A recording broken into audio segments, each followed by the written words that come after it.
Hello and welcome to my online course about Argentine tango musicality. I'm Silvia Mezzasoma and I'm your personal dance trainer. In this short video, I will give you a glimpse of what you'll discover in my full course. To dive deeper and access all the complete lessons, visit my website. You can find the link in the description below. Like for the first part of my Tango Musicality course, also for this second part, the main aim of the course is to regain coherence between music and dance, so that your tango interpretation will not look like just a complex sequence of steps, but instead it will actually draw and depict the music. Let me also remind you that tango musicality is not just a leader's task, but rather a shared responsibility and a shared playground where leaders and followers' interpretations interact and intertwine to create together a unique dance like no others. Tango music is so rich and there is so much to say about it that I could not distill everything in one course. That's why I divided it in two parts, of which this is the second one. In this second part, I'm going to walk you through, first of all, the general structure of a tango song, including blocks and phrases composing it. Then I will move on to the concept of questions and answers in tango music,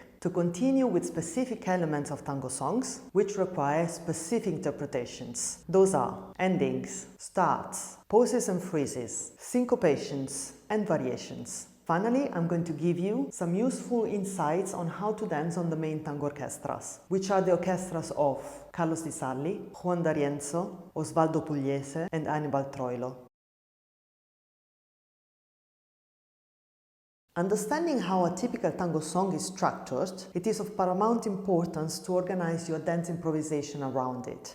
Improvising whilst dancing, it's already a tough challenge. If the music was completely random, improvising a dance on it, it would simply be mission impossible. That's why tango songs we dance and improvise to are not random at all, even though at first it may seem so. If we want to draw a simple comparison with languages, we can consider that pulses are words. Pulses are organized in musical phrases, like words are organized in single phrases, which start with a capital letter and end with a full stop. Musical phrases are organized in musical blocks, like single phrases are organized in paragraphs which end with a new line. Each musical phrase and musical block contains several elements. Among those we have the time, single, half or double, the melody and the rhythm, as we have seen in the first part of this course. But we also have elements like starts, pauses, accents, phrases, questions and answers, syncopations, variations and certainly endings, which we are going to explore in this second part. Recognizing those musical elements, it's fundamental to interpret music with coherence, variety and amusement. Therefore, the first step is to train your... There we are, endings. Has it ever occurred to you that you danced a perfect song with an amazing connection to your partner, an amazing connection to the music, and you arrived gliding smoothly over the music till the end, when you thought the music would have finished in chan chan, and so you planned for or, but instead the actual ending it was or.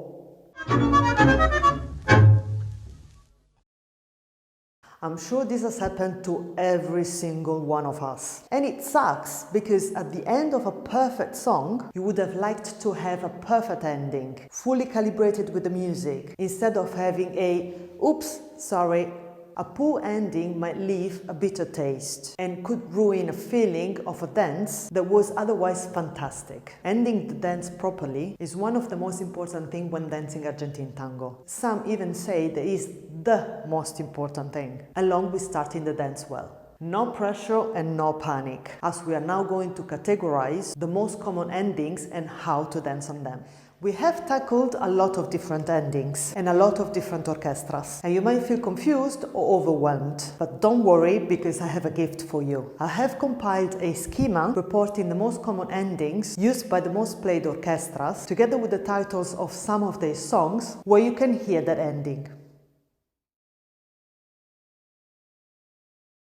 Right, there we are. You have invited someone, or you have been invited by someone to dance. You approach the dance floor and subconsciously think, how will it feel for both myself and for the other person? Especially if it is the first time that you dance with that person, most likely you would like to have and to give a great first impression. Clearly, the first impression is also influenced by the chemistry with the other person. However, there are some things to do and not to do that will determine the impression you give. When you start dancing, follow this three-step approach. Connect to yourself, connect to your partner, connect to the music. What does it mean? Let's explore them in detail. Every single dancer with a level beyond 4 months of tango should hear and dance musical poses. So, what are musical poses in tango? They are short moments in the music where there are either musical accents or musical suspensions or sometimes both. But then, how do we interpret the musical poses? We have 5 main ways of interpreting them. To help you visualize the 5 interpretation possibilities, and especially the energy that you need in your body and embrace, I made a schema for you that you can download from the resources of this chapter here below and keep it at hand during your practice. The syncopation, or just syncopa in Spanish. If you are serious about improving your tango and you are beyond 6 months of tango experience, you need to start recognizing syncopas in the music and possibly to start dancing them. But what are syncopas? We said that in a musical measure of tango there are 4 beats. However, only the first one is the strongest beat, and it's also what we call pulse. The other stronger beat in a measure is the 3rd beat, whilst the 2nd and the 4th beats are weak beats. When we dance in single time, we dance only the pulses. When we dance in double time, we dance the pulses and the 3rd beats in the measures. Normally, we never dance the weak beats, unless there is a syncopa. Al llegar hasta el umbral, un candado de dolor me detuvo el corazón. Nada queda en tu casa natal, solo telarañas que teje el yuyal. El rosal tampoco existe y es seguro que se ha muerto al irte tú. Todo es una cruz, nada más. A variation is a segment of the song where the tempo accelerates and the rhythm becomes more driving and fast-paced. It can last 1 or more musical phrases, but normally never more than 4. Often the bandoneon leads the variation. However, the entire orchestra contributes to building up the intense energy.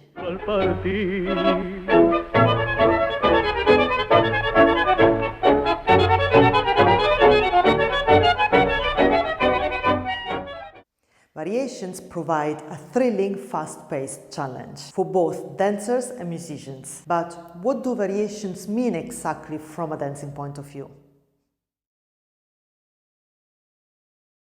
Why is it important to know how to dance to the main orchestras? And why the main orchestras are Di Sarli, D'Arienzo, Pugliese and Troilo? Let's start by saying that those 4 orchestras have very different musical styles that characterize and differentiate them. This is why we, as dancers, we want to adapt our dancing style according to their musical style. Carlos Di Sarli was called El Señor del Tango, the Sir of the Tango or the Gentleman of Tango, because his music was considered very elegant. It's a music that was created with the walk in mind, with a slow and spacious pulse. So we dance to it in a more tango style. Juan D'Arienzo, El Re del Compás, the king of the beat, because of the powerful beat that characterizes most of his tunes. D'Arienzo's music is choppy and energetic, very different from the Di Sarli feeling. Because choppy music demands a sharp, tight lead, we dance it with a more milonguero style, therefore mostly in closed embrace that we rarely. Pugliese found his very own style, one that set him apart from any other orchestra of his time, a style which is intensely romantic, but filled with melancholy, passion, longing and drama. In the tango scene of the Golden Age, Pugliese was composing mainly for tango shows or for people who wanted to simply listen,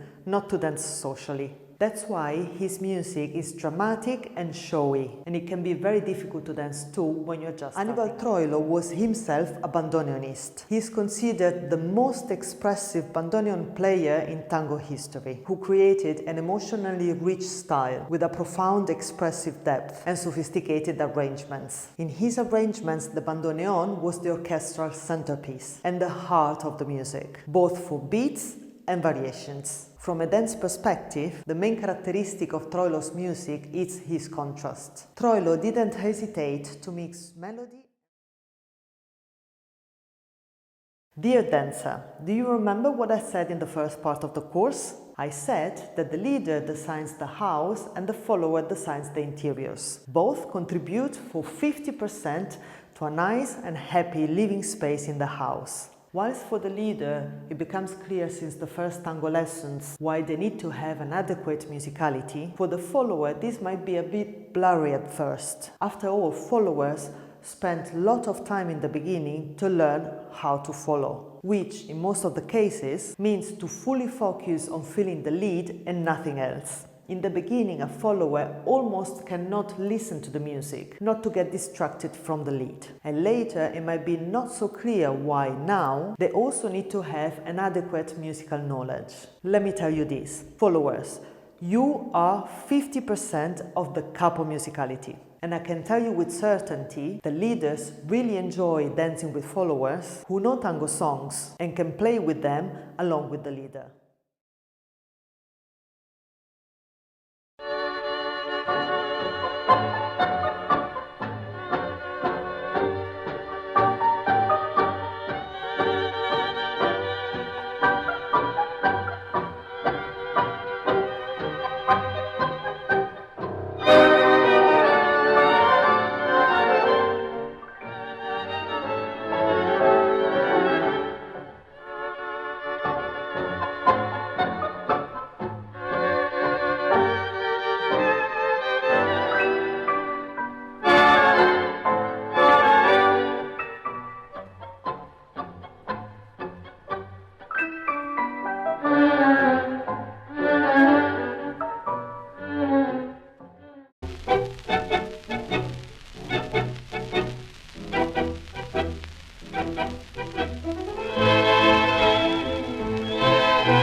This was just a small taste of what's waiting for you in the full course. If you are ready to deepen your connection between movement and music, join me in the full course. You'll find all the details in my website page. The link is here below in the description of this video. See you there.